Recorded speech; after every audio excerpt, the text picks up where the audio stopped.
Democrat wins election, FBI knocks on his door to congratulate him with list of corruption charges. Rooting out corruption in government is a constant need. This should come as no surprise. In fact, given the extraordinary power government officials in office holders frequently possess, it would be a surprise to find an absence of corruption. You can debate whether extreme power attracts corrupt individuals, or whether it turns those who started out with some integrity into criminals. No doubt there is some of both. And we cannot let these depressing facts blind us to those who do serve with distinction, and who refuse to take shortcuts when it comes to following the law. One egregious example of a politician who refuses to turn loose of power in spite of some great reasons to do so is the Democrat mayor of Allentown, Pennsylvania, Ed Pawlowski. To demonstrate that the majority of his constituents are either oblivious to what's going on, or otherwise are indifferent to corruption, he has just been returned to office in spite of federal indictments for corruption. He has claimed that he is not guilty,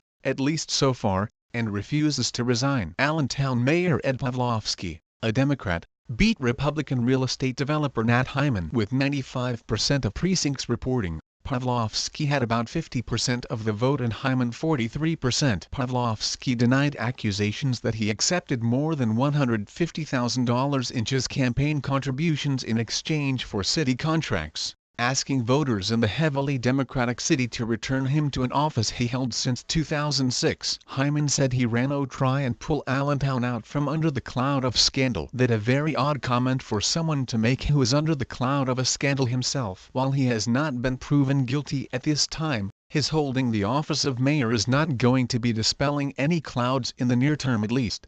Got a lot of great things on the horizon, Pawlowski told cheering supporters at a local Lebanese restaurant after election results were announced. We have a great city that is growing, that is expanding. We're going to keep moving this city forward. Nice pep talk there, but one wonders to whom it is addressed. If he is guilty, perhaps he really directing all that happy talk to himself, or to otherwise deflect any negative effects of the indictment. He certainly has good reason to be worried. He has not been indicted on minor charges. It was during unsuccessful runs for governor in 2013 and the U.S. Senate in 2015 that prosecutors say he abused the power of his office, making it clear to vendors that he expected campaign contributions in return for contracts. Following a 2-year investigation of City Hall, prosecutors in July charged him with 56 counts, including bribery, conspiracy, fraud, extortion and lying to the FBI. What it looks like we got hold of here is someone who stands accused of Hillary-style pay-to-play corruption. He got a long way to go to achieve her level of corruption,